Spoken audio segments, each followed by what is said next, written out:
So Zane na, tapos sabi ko, by the way, I have a friend here. He likes you.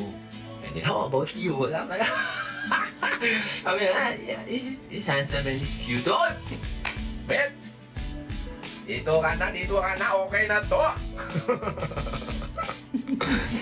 You know, Zane, when love, meron akong kwento. Nakita si Bobet at si Susan. Bagong nung tinsong nila ni Rene at saka ni Zane. Malapit na kasi yung Jollibee sa hotel namin. Walking distance lang, no? Kaya, nung lumabas ako sa lobby, gumagano'n pa ako, nag-video pa ako. Time check, it's 3 a.m. Pagkaroon ko, pak! Di Bobet! Sabi ko, Bet! Tapos sabi niya gano'n, ginano niya pintuan, nakala niya, hindi ko siya nakita, no? Nakita ko doon, sabi ko, Bet! Grabe, ang anong oras na!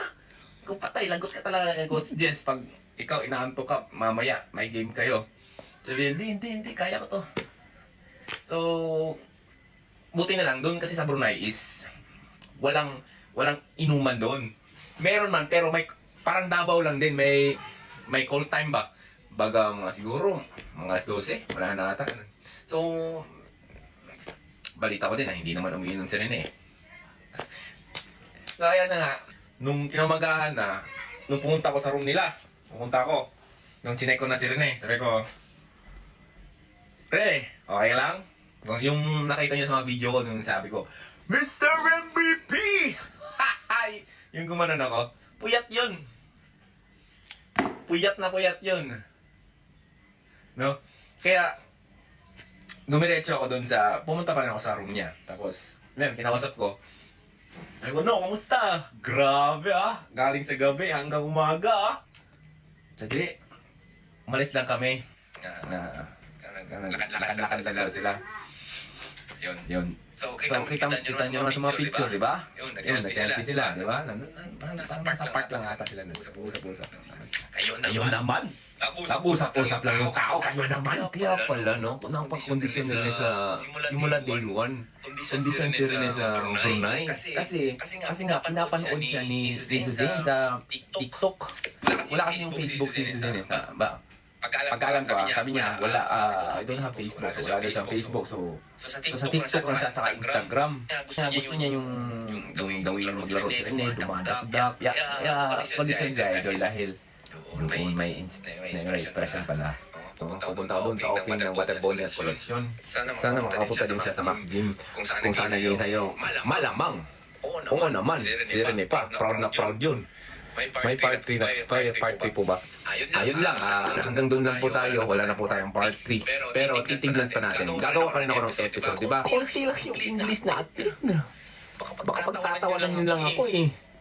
I have a small thing English learning only. Because I'm not schooling anymore.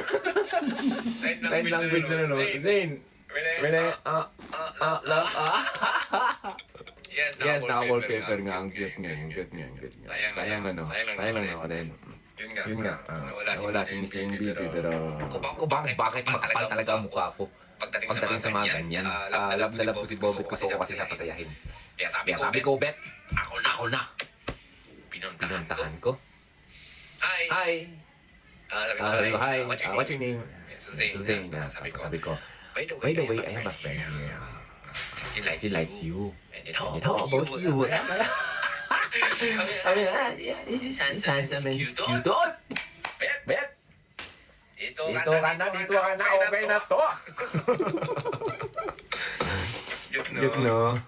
Nakatawa ko doon sa ate ko. Search pala siya ng search kung saan ba sila nagkakilala talaga ni Rene at si Suzanne.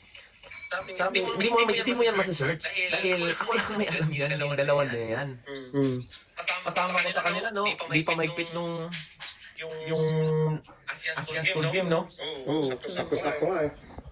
May part 3 pa. Inaanak ko nga eh. Baka yung part 3 talakogon. Siguro. Baka niyang talakogon. Pero, grabe mapapasamak naman tayo nun eh. Sa Iglisan eh. Umati. Kaya mo na yan. Kaya mo na.